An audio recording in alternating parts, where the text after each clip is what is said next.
찬송 195장입니다.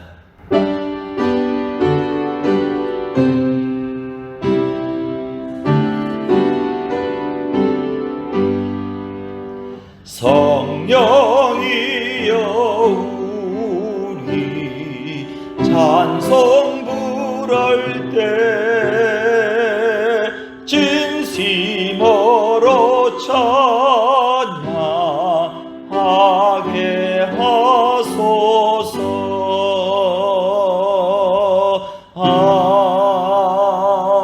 아멘.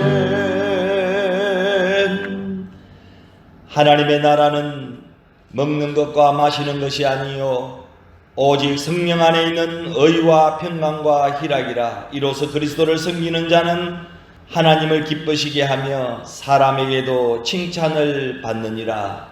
죄인들에게 영원한 천국을 소망하며 부활의 삶을 살게 하시는 하나님 아버지, 주님의 부활로 하나님을 아버지라 부를 수 있는 천국 백성 삼아 주심을 감사합니다. 회복된 자녀 전세로 세상의 어둠을 밝히고 무너진 정의를 다시 세우는 빛과 소금의 삶을 살기 원합니다. 결심과 노력만으로는 감당할 수 없사오니 주님의 십자가의 사랑이 저희의 가슴에 흐르게 하옵소서. 오늘도 예배를 통해 부활의 주님을 만나 뵙게 하시고 저희의 연약함을 강함이 되게 하시는 하나님 아버지의 은총을 덧입게 하여 주옵소서. 이 예배를 성삼위 하나님께 드리오니 받아주시고 부활의 확증이 넘치는 예배가 되게 하여 주옵소서. 예수님의 이름으로 간절히 기원하옵나이다. 아멘. 찬송 183장입니다.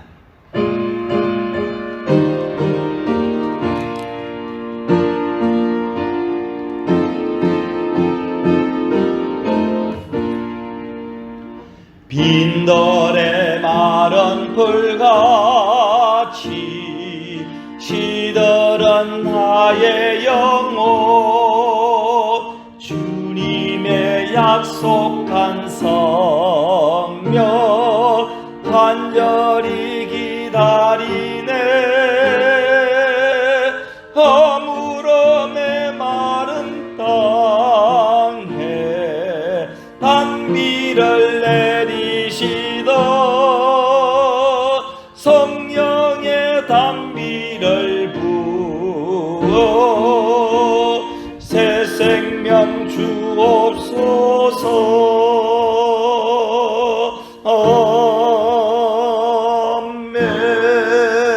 아멘.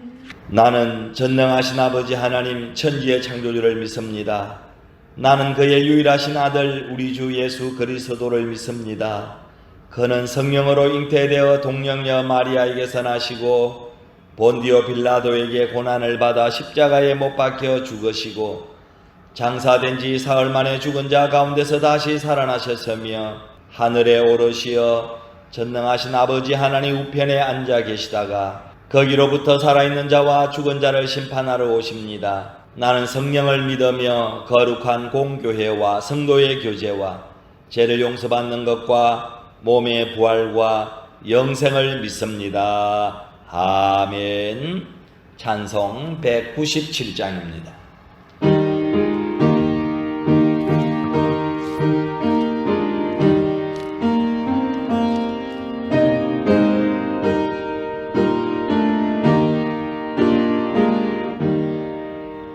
은혜가 풍성한 하나님은 믿는 자 한 사람 한 사람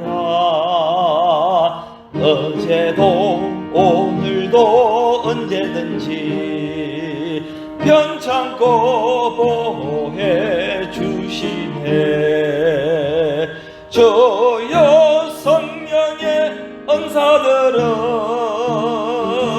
오늘도 내리어 주소서. 성령의 따가운 불길로서 오늘도 충만케 하소서. 아멘.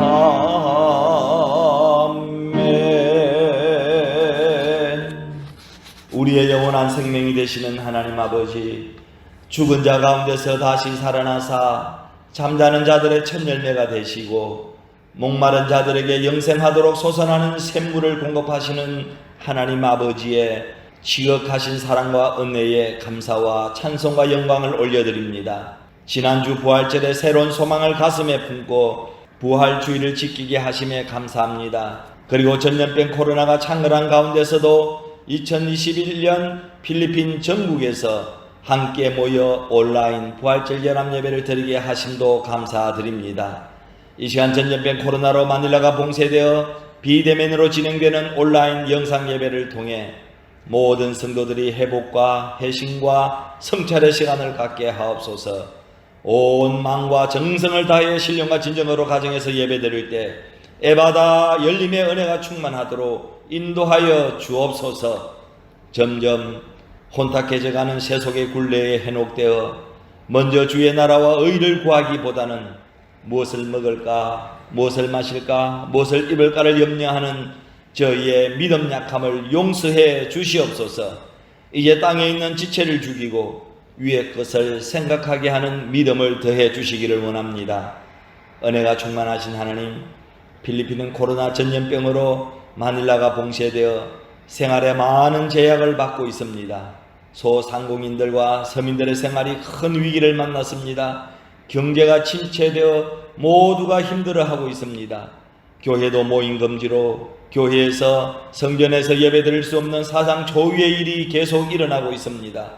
하나님, 우리가 지은 죄를 회개하오니 용서해 주시고 이 땅에 자비와 은혜를 베풀어 주시옵소서. 주님의 피값으로 사신 교회들마다 지혜와 설기를 모아 교회의 모든 예배와 활동에 위축됨이 없이 잘 극복할 수 있도록 하나님 도와주시기를 원합니다.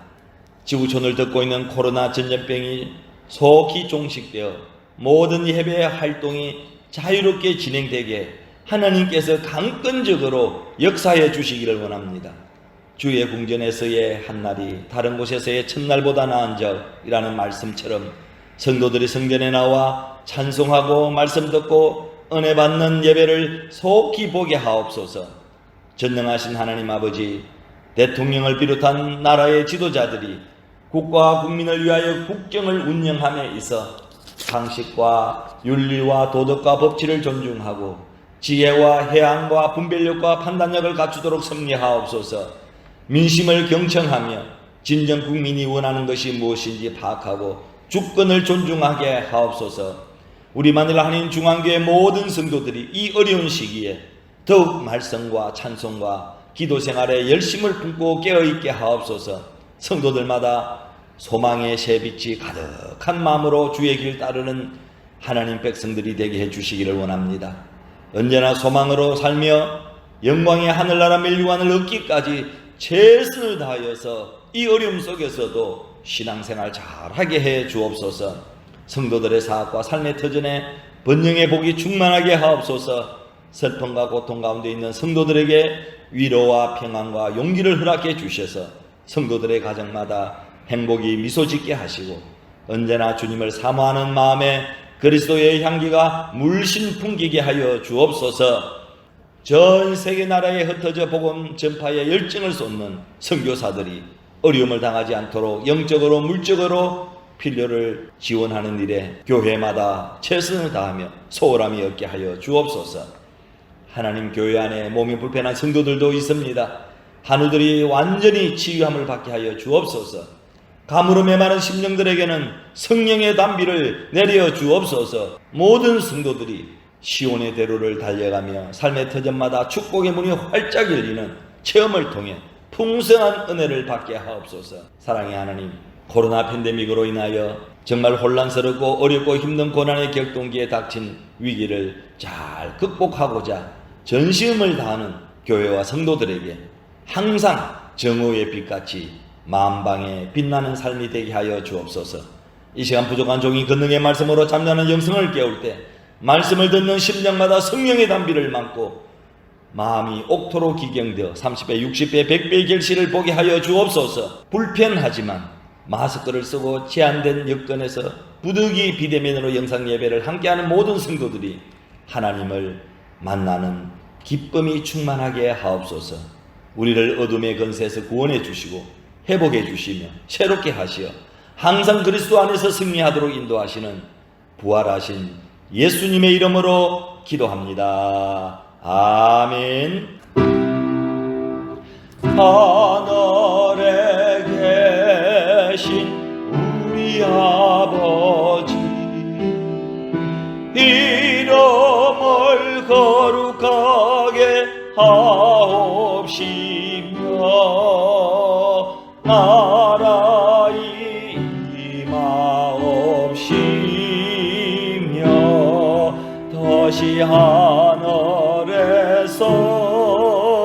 이룬과 같이 땅에서도 이루어지다.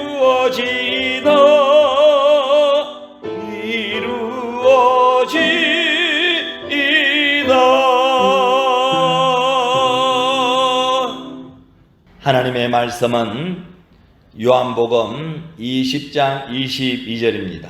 이 말씀을 하시고 그들을 향하사 숨을 내쉬며 이르시되 성령을 받으라. 아멘. 사도행전 19장 1절에서 7절입니다. 아볼로가 고린도에 있을 때에 바울이 윗지방으로 다녀 에베소에 와서 어떤 제자들을 만나 이르되 너희가 믿을 때에 성령을 받았느냐 이르되 아니라 우리는 성령이 계심도 듣지 못하였노라. 바울이 이르되 그러면 너희가 무슨 세례를 받았느냐 대답하되 요한의 세례니라. 바울이 이르되 요한이 회개의 세례를 베풀며 백성에게 말하되 내 뒤에 오시는 이를 믿으라 하였으니 이는 곧 예수라 하거늘 그들이 듣고 주 예수의 이름으로 세례를 받으니 바울이 그들에게 안수하며 성령이 그들에게 임하심으로 방언도 하고 예언도 하니 모두 12사람쯤 되니라. 아멘. 다시 성경 한 구절 더 봅니다. 에베소서 5장 18절입니다. 술 취하지 말라. 이는 방탕한 것이니 오직 성령으로 충만함을 받으라. 아멘.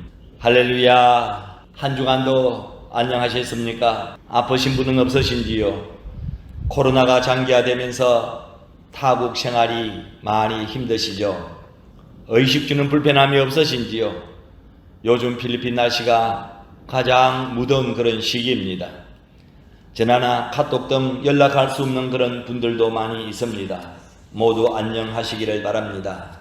전염병 코로나가 3차 대유행을 하면서 마닐라가 봉쇄되어 온라인으로만 3주차 예배를 드리고 있습니다. 하루에 확진자가 1만 명 전후로 발생하고 있습니다. 기독교의 중요한 절기인 고난주간과 부활절을 2년 동안 교회에서 모이지 못하는 초유의 사건이 발생했습니다. 언제쯤 락다운이 풀려 일상생활로 돌아갈지 기도하고 있습니다. 코로나 조심하시고 예방수칙 잘 지키시고 건강하시기를 바랍니다. 많은 학자들이 예상합니다. BC와 AC는 전혀 다른 세상이 될 것이다 라고 말합니다. BC는 before 코로나와 또 AC는 after 코로나를 말하고 있습니다. 코로나 이전의 삶과 코로나 이후의 삶이 어마어마하게 다를 것이라는 것입니다. 맞는 말입니다. 사업하는 방법이라든지 교육하는 방법이라든지 삶의 방법이라든지 출근 방법이라든지 근무 시간이라든지 회의 방법 등이 바뀔 것입니다. 이전에 없던 산업들이 생겨나고 기존 산업들 중에 사라지는 것이 많아질 것입니다. 지금 사업하고 있는 분들 정신 바짝 차려야 할 줄로 압니다. 지금은 온라인으로 쇼핑하고 물건을 주문하면 집에까지 배달해 주고 있습니다. 음식도 마찬가지입니다. 교회도 여러 가지 변화가 있을 것입니다. 물론 있어야 합니다. 이번 주 부활절 연합 예배도 필리핀 전 지역 섬에서 다 모였습니다. 한국에서 미국에서도 함께 모여 예배를 드렸습니다. 제가 설교를 했는데 인터넷에 접촉하여 줌으로 예배를 드리신 분들 우리 성도들 있습니까? 세상이 많이 바뀌었습니다. 선교사 새벽 기도에서는 카자흐스탄, 몽고, 브라질, 아프리카, 저 유럽 등 세계 여러 나라의 선교사들 200여 명 이상이 모여서 매일 새벽 예배를 드리고 있습니다. 원래 해도 그리고 각종 회의도 화상으로 모임을 갖고 있습니다. 세상이 많이 바뀌어졌습니다. 실감이 납니다. 그리고 요즘 많은 목사님들을 직간접적으로 저는 만나고 있습니다. 이야기를 들어봅니다. 저보다 한 살이라도 어린 30대, 40대, 50대의 젊은 목사들의 이야기를 들어봅니다. 주일 예배를 유튜브로 송출하기 위해서는 많은 단계를 거쳐야 합니다. 저는 혼자 하고 있습니다. 하다 모르는 것이 있으면 아들 목사에게 물어서 해결하고 있습니다. 원고를 작성해야 되죠. 녹화하고 촬영하고 또 편집을 해야 됩니다. 또 확인을 하고 검색을 하고 송출 등 수많은 작업 과정을 거쳐야 됩니다. 쉽지 않는 그런 작업입니다. 여러분 기도해 주시기를 바랍니다. 왜냐하면 생각이 저보다 신선하고 젊은 사람들이 많이 있습니다. 지난주에도 많은 목사님들에게 저는 아이디어를 얻었습니다. 앞으로 교회가 많이 바뀔 것입니다. 바뀌어야 합니다. 하던 것 중에 안 하는 것이 나올 수도 있고 안 하던 것을 할 수도 있습니다. 모임에도 변화가 있을 것입니다. 그러면 약 90% 정도는 두드리가 생길 것입니다. 꼭 있습니다. 교회도 바뀌어야 합니다. 목사도 바뀌어야 합니다. 이제는 성도들도 바뀌어야 하는 그런 시대가 되었습니다. 그러나 바뀌지 말아야 하는 것이 있습니다. 교회와 복음의 본질은 변하지 않아야 합니다. 예수님은 성령으로 잉태되었고 날 때부터 성령 충만했습니다. 그래도 누가복음 3장 22절 말씀에 보면은 공생애를 시작하기 전에 성령이 비둘기같이 임하는 역사를 체험했습니다. 그 말은 우리가 이미 성령을 통해 구원을 받았어도 하나님을 위해 일할 때 다시 성령 충만하게 되어야 한다는 말입니다. 요한복음 20장 22절 말씀을 보면 부활하신 예수님은 제자들에게 성령을 받으라 말씀을 하셨습니다. 부활절에도 제가 이 말씀을 드렸습니다. 부활하신 예수님이 제자들에게 하신 말씀 성령을 받으라 말씀을 하셨고 성전하실 때에도 오직 성령이 임하시면 너희가 권능을 받고 예루살렘과 온 유대와 사마리아와 땅끝까지 이르러 내 증인이 되라고 말씀하셨습니다. 결국 하나님의 증인으로 살려면 반드시 성령 충만해야 한다는 뜻입니다. 오늘 본문 사도행전 19장 1절에서 2절 말씀을 보면은 사도 바울이 선교 사역을 하다가 에베소에 들리게 되었습니다. 그리고 제자들을 만나서 제일 먼저 말한 것이 무엇이었습니까? 너희가 믿을 때에 성령을 받았느냐 하고 물었습니다. 그러자 그들은 우리는 성령이 있음도 듣지 못했다라고 말했습니다. 바울이 궁금해서 너희가 무슨 세례를 받았느냐 하고 물었습니다. 그들은 요한의 세례를 받았다고 말했습니다. 그 전에 그들을 담임하던 분은 아볼로였는데 아볼로는 학문과 구변은 뛰어났지만 예수님과 복음을 잘 몰랐습니다. 그 말을 듣고 바울은 세례 요한이 세례를 베풀며 백성에게 내 뒤에 오시는 이를 믿으라고 말한 것을 상기시키며 그 뒤에 오실 분이 예수님이라고 말해주자 저희들이 주 예수의 이름으로 세례를 받았습니다. 바로 그때 그들에게 안수하자 성령이 임해서 그들이 방언도 하고 예언도 하게 되었습니다. 그 숫자에 대해서 사도행전 19장 7절 말씀에 보면은 12명쯤 되었다라고 전하고 있습니다. 사실 성령 충만하지 않으면 일꾼 되기가 쉽지 않습니다. 그러니까 당대의 유명한 연설가인 아볼로가 목회해도 12명밖에 안 되는 것이었습니다. 그렇지만 성령 충만하게 되면 그때부터 은혜와 축복의 문이 열리게 됩니다. 감리교회를 창설한 요한 웨슬레는 옥스퍼드 대학을 졸업하고 그 대학의 철학과 성경 원어 교수가 되었습니다. 그리고 선교사의 꿈을 품고 신대륙에 가서 조지아주에서 목회를 했는데 3년 동안 죽을 고생을 하고 목회를 했습니다. 그러나 사실상 목회에 실패했습니다. 그래서 다시 영국으로 돌아왔지만 의욕이 떨어지고 아무것도 할 수가 없었습니다. 그러다가 1738년 5월 24일 밤 8시 24분에 모라비안 교도의 조그만 교회에서 참석해서 로마서 서문을 듣다가 성령 충만하게 되었습니다. 그 다음부터 전과 똑같은 내용의 설교를 해도 그가 가는 곳마다 교인들 가운데 회개의 역사가 일어났습니다. 결국 웨슬레로 인해 세계 최대의 교단인 감리교회가 생겼습니다. 19세기 복음 전도자 드와이터 무디가 성령 충만에 대하여서 이렇게 설명했습니다. 여기에 유리컵이 있고 그 속이 비어 있습니다. 그리고 성도들에게 질문했습니다. 빈 유리컵에 있는 공기를 어떻게 하면 모두 다 빼낼 수가 있습니까? 그러자 한 성도가 대답을 했습니다. 공기 압축기를 컵 속에 딱 붙여서 공기를 빼내면 없어질 것입니다. 그러자 무디가 대답했습니다. 그러면 이 유리컵은 깨질 수도 있습니다. 그 후에 많은 사람이 이런저런 다양한 대답을 내놓았지만 확실한 것은 없었습니다. 그때 무디가 주전자에 물을 떠오라고 했고 빈 유리컵에 물을 붓기 시작했습니다. 어떻게 되었겠습니까? 그 안에 있던 공기가 물로 인하여서 모두 빠져나갔습니다. 이와 같이 우리가 죄악을 물리치고 믿음의 사람이 되어 주님을 기쁘시게 하고 은혜와 복을 받으려면 빈 유리컵에 물을 붓듯이 우리의 삶에 이런 과정이 있어야 합니다.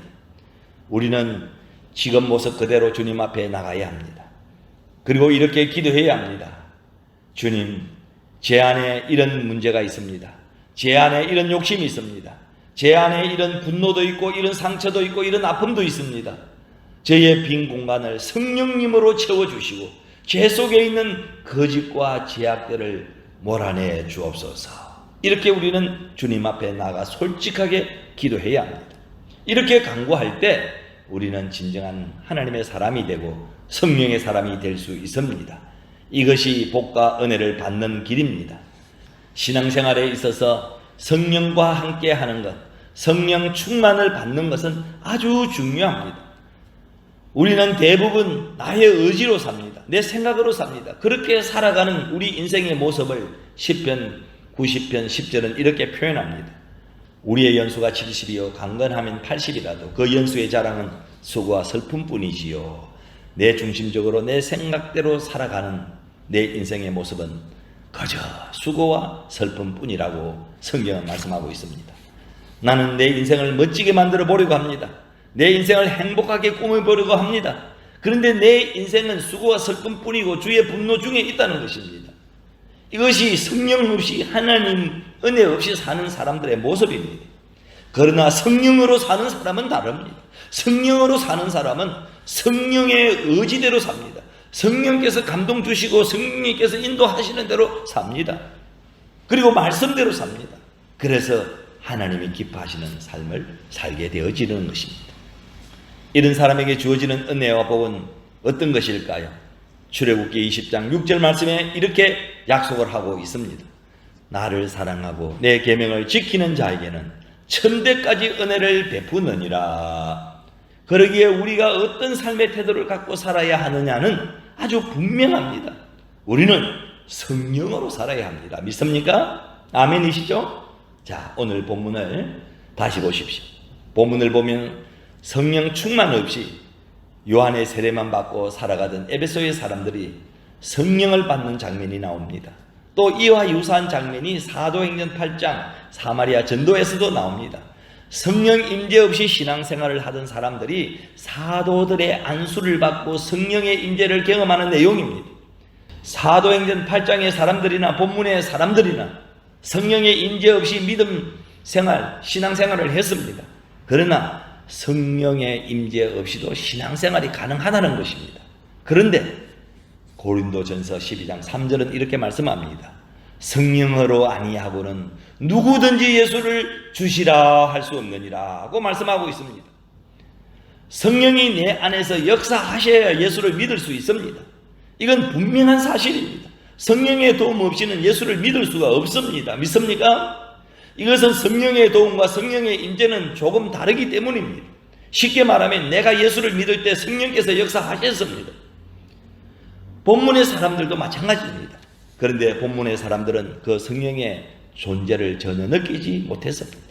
그러다가 사도의 안수를 받고 성령의 임재를 느끼고 충만함을 받았습니다. 우리 가운데 어떤 사람은 성령의 임재를 매 순간 느끼며 성령 충만함으로 신앙생활을 하는 사람이 있습니다. 그런가 하면 어떤 사람은 처음 예수 믿을 때부터 성령의 임재나 성령 충만 같은 것을 전혀 모릅니다. 그런데 예수님을 믿고 신앙생활을 합니다. 이 두 사람의 공통점이 무엇입니까? 둘 다 성령의 도우심으로 예수를 믿는 것입니다. 그런데 어떤 분은 성령과 함께 삽니다. 그런데 어떤 분은 예수를 믿고도 자기 중심적으로 살아갑니다. 그렇다고 그분이 예수 믿는 것이 거짓은 물론 아닙니다. 지금 본문에 나오는 몇 명의 사람들도 신앙생활을 하고 예수님 믿는데 성령을 몰랐습니다. 성령의 임재도 성령의 충만도 몰랐습니다. 그럴 수 있다는 말입니다. 그럼 이런 사람에게 필요한 것이 무엇일까요? 바로 성령의 임재를 느끼는 것과 성령 충만함입니다. 이것이 필요해서 바울은 이들에게 안수하여 성령의 임재를 받게 합니다. 따라서 우리가 예수 잘 믿고 복과 은혜를 받고 살려면 성령의 임재를 느끼고 성령 충만함을 받아서 성령과 함께 살아야 한다는 것입니다. 자, 그러면 첫째, 우리가 성령의 임재와 충만함을 받으려면 어떻게 해야 할까요? 여기에 많은 방법이 있지만 첫째는 성령 받기를 간절히 사모해야 합니다. 주님은 성령을 기다리라고 하셨습니다. 사도행전 1장 4절에 말씀하고 있습니다. 예루살렘을 떠나지 말고 내게서 들은 바 아버지께서 약속하신 것을 기다리라. 성령을 기다리라는 것은 성령을 사모하라는 그런 말씀입니다. 그런데 주님의 말씀을 듣고 다 사모하며 기다린 것은 아닙니다. 이 말씀을 하실 때가 성천 때였는데 고린도전서 15장 6절에 보면 이 말씀을 들은 사람이 500여 명쯤 되었다고 했습니다. 그런데 성령 받은 사람은 120여 명이었습니다. 그러니까 말씀을 듣고 성령을 사모하며 기다린 사람은 120여 명뿐이었다는 것입니다. 나머지 380여 명은 집으로 돌아갔습니다. 그러니 성령 충만함을 받으려면 사모해야 합니다. 그 기다림은 길지 않았습니다. 이들은 모두 10일을 기다렸습니다. 그래서 성령 충만함을 받았습니다. 성령 충만 받으려면 사모하면서 기다려야 합니다. 이것이 꼭 필요합니다. 두 번째는 성령 충만함을 받으려면 기도해야 합니다. 사도행전 1장 14절에 보니 주님의 말씀을 들은 사람들이 약속을 믿고 사모하며 기도하였습니다. 여자들과 예수의 어머니 마리아와 예수의 아우들과 더불어 마음을 같이하여 오로지 기도에 힘쓰더라. 그런데 이때 기도 내용이 중요합니다. 성령을 사모하면서 죄를 회개하며 기도해야 합니다. 1904년 미국의 웨일즈 지방에 성령의 놀라운 역사가 일어난 적이 있습니다. 불량배들이 회개하고 술주정꾼 또 도박꾼들이 회개하여 구원을 받았습니다. 여기저기서 회개하는 소리가 들렸고 그때 극장은 문을 닫는 일이 생겼습니다. 그 지방에서 무려 5주 동안 2만여 명이 회개하여 교회로 돌아오는 놀라운 역사가 일어났습니다. 그 지방에 생긴 일에 처음 있는 그런 일이었습니다. 그리고 19세기 미국의 부흥운동 중에서도 뉴욕주의 한 지역에서는 성령의 불이 임하여 1500명에게 복음을 전했고 2년 동안 8000명이나 예수 믿는 사람들이 생겼습니다. 그때 어떤 사람은 좌우의 날성금이 나를 찔렀다라고 고백했습니다. 또 기독교를 조롱하는 사람들은 회개하는 일이 일어났습니다. 그때 사람들은 사도행전의 역사처럼 내가 어찌해야 구원을 얻느냐라고 고백하기도 했습니다. 그때 싸움이 거치고 술꾼들이 거치고 가는 자들이 회개하고 살인자들이 자수를 했습니다. 이런 역사는 우리나라 평양에서 1907년에도 일어났습니다. 그런데 이 모든 일의 시작은 기도였고 그 기도의 내용은 회개였습니다. 기도는 성령의 임재를 가능하게 합니다. 그중 회개의 기도는 성령 충만함을 받는 지름길입니다. 죄는 하나님과 우리 사이에 틈을 만듭니다. 그래서 죄를 지은 사람에게 성령님은 임재하지 않습니다. 그러나 죄를 회개하는 곳에는 역사하십니다. 기도하되 회개하며 기도할 때 성령이 강하게 임하게 될 줄로 믿습니다. 세 번째, 성령이 임재하게 하는 방법은 안수 기도입니다. 오늘 본문 6절에 보십시오.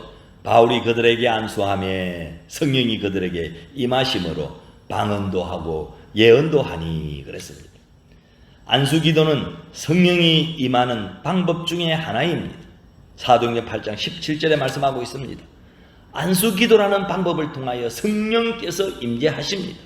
그 외에 안수 기도는 병을 낫게 하는 기도 방법 중에 하나입니다. 또 안수 기도는 축복의 방법 중에 하나였습니다. 안수 기도는 중요한 기도 방법 중 하나입니다. 그러니 안수 기도 받기를 사모해야 합니다. 믿음으로 기다려야 합니다. 주님은 우리가 성령 충만함을 받아 성령으로 살기를 원하십니다. 그러니 성령의 임재와 충만함을 위하여 하나님 앞에 간절히 기도하시기를 바랍니다. 두 번째로 성령으로 살면 무엇이 좋을까요?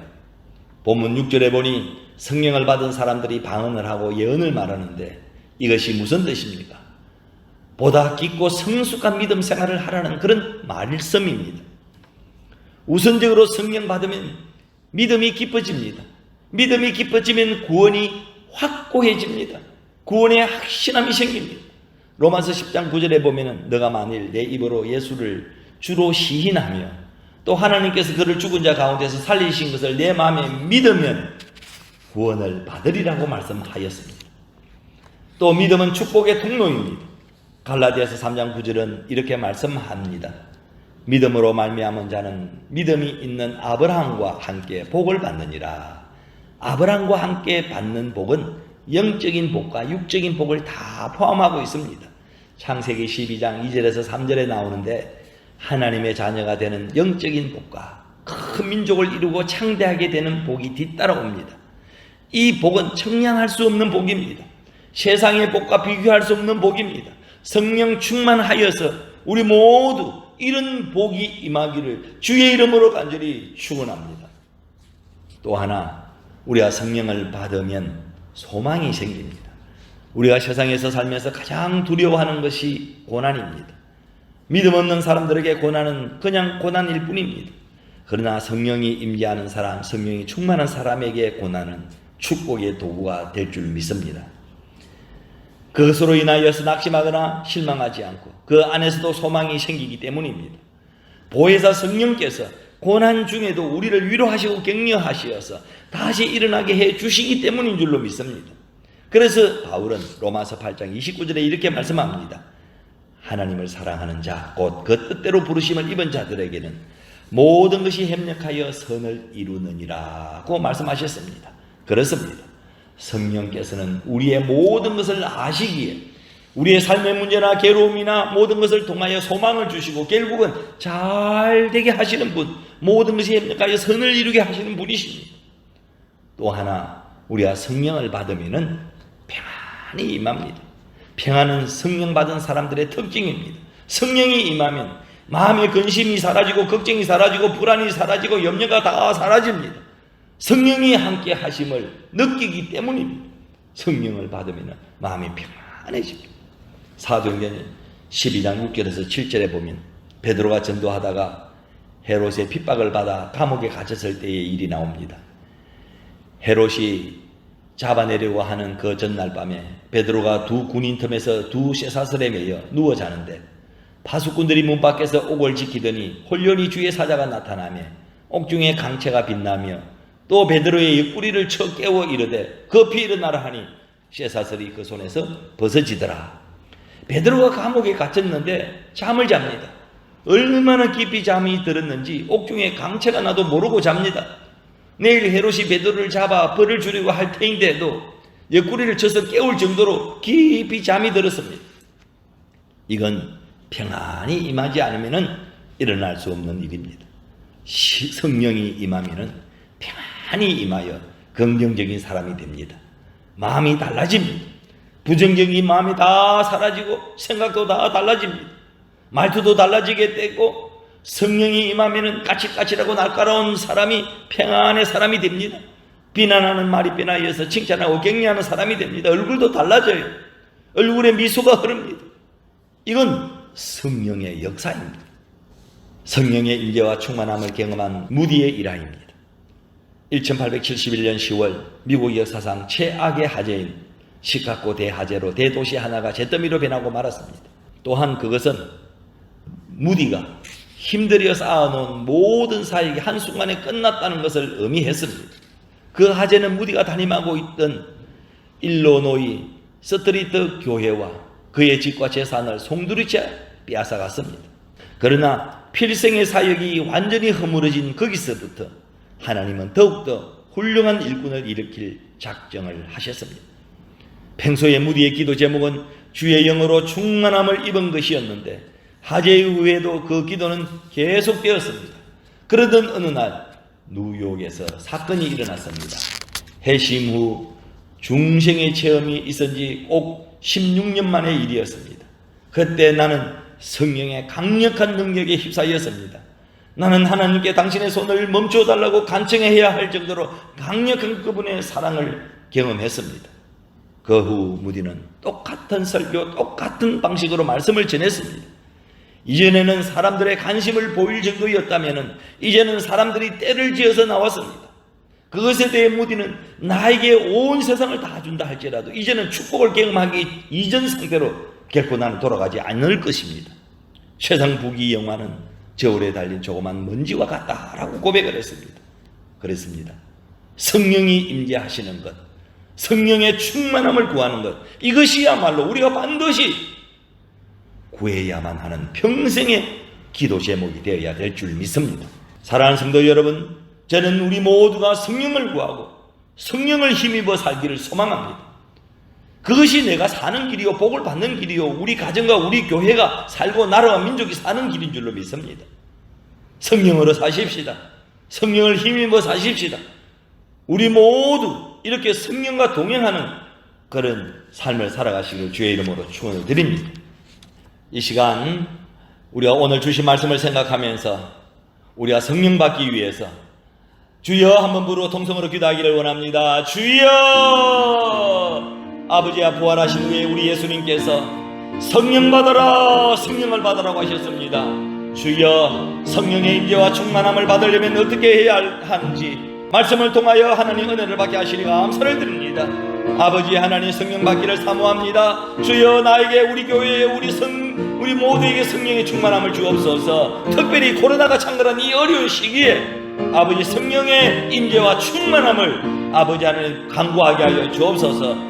성령의 충만함을 받으려면 기도하라고 했습니다. 특별히 해결 기도해야 될 줄로 믿습니다. 안수하면 성령이 아버지의 충만함을 받게 될 줄로 믿습니다. 성령으로 살면은 우리에게 아버지는 구원의 확신함이 생기고 믿음이 깊어지게 되고 축복의 통로가 열리게 되고 소망이 생기고 마음이 평안함이 아버지 하나님 임하게 될 줄로 주여 믿습니다. 우리 모두 이 아버지의 코로나의 어려운 시기에 성령 충만함을 받아서 성령의 사람이 되게 하여 주옵소서. 그래서 아버지 하나님 다시 한 번 더 일어나게 하시고 교회를 변화시키게 하시고 이 지역 사회를 변화시키게 하시고 이 나라를 변화시키게 하시고 우리 교민사를 변화시키게 하여 주옵소서. 아버지, 성령을 사모합니다. 성령의 충만한 은혜를 주옵소서. 날마다 예배 가운데 성령의 임재의 역사가 나타나게 하여 주옵소서. 예수님의 이름으로 기도하옵나이다. 아멘. 찬송 184장입니다.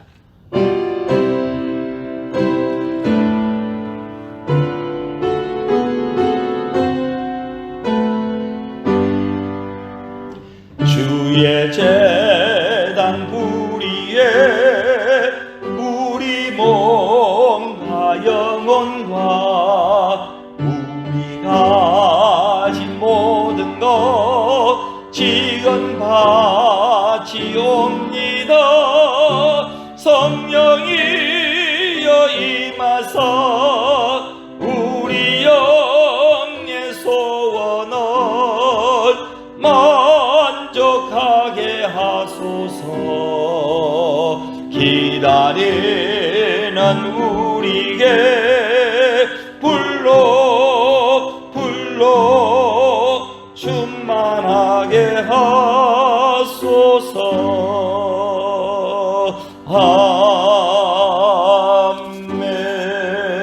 아멘. 하나님 감사합니다. 지난 한 주간도 살아 숨쉬는 생명과 필요를 채워주신 하나님 아버지, 오늘도 하나님께 몸과 마음을 바치는 믿음으로 정성단 예물을 준비하여 하나님 앞에 드리게 하시니 감사합니다. 이 예물이 쓰이는 곳마다 십자가의 거룩한 보혈로 깨끗이 씻어지게 하옵소서. 풍족한 물질로 하나님께 바치고도 이웃과 나누어 쓸 수 있기를 원합니다. 믿음의 띠로 하나 되고 세상 유혹이 자녀들을 손짓해도 경고한 믿음으로 흔들리지 않게 보호하여 주시옵소서. 물질을 선용하면 반드시 축복이 온다는 믿음으로 들임에 인색하지 않게 하옵소서. 물질이 주의 뜻에 의하여 쓰여 많은 사람들에게 기쁨과 축복을 가져오는 간격을 살게 하옵소서. 오늘 드리는 성별된 예물과 함께 섞여있는 저희들의 지난 날들의 물질에 얽힌 사연까지 다 받아 주옵소서. 감사하는 가정에 더욱 넘치는 감사의 기쁨이 있게 하시고 11주를 드리는 가정에는 차고 넘치는 하늘 복을 감당할 수 없을 만큼 주시어서 언제나 하나님의 것을 사용하는 데 가슴 벅찬 기쁨이 연결되기를 소원합니다. 신령과 진정으로 예배드리기를 소망하는 자녀들이 11조와 주일헌금과 또 성경헌금과 생일헌금과 소원예물과 각종 하나님 예물 성별하여 하나님 앞에 드리오니 하나님 기쁘게 받아 주옵소서. 예물을 드리는 자녀들에게 말씀으로 날마다 새롭게 하여 주옵소서. 주님을 더욱더 신뢰할 때 사업이 번창하고 직장과 일터가 주의 자녀들로 인하여서 복을 누리게 하옵소서. 이 시간 드리고 싶어도 없는 물질 때문에 빈손 들고 온 성도들이 주님 품 안에서 평화를 맛보게 하여 주옵소서. 필리핀에 사는 동안에 이 코로나 어려운 시기에 물질 때문에 어려움, 시험, 환난, 고통당하지 않도록 때를 따라 필요한 일용할 양식으로 하나님 공급해 주시옵소서. 우리 모두에게 물질을 통하여서 간증자, 축복자의 삶을 살게 하옵소서. 하늘문이 열리는 아버지 하나님 은혜를 경험하게 하옵소서. 예수 그리스도의 이름으로 축복하며 기도하옵나이다. 아멘. 찬송 185장입니다.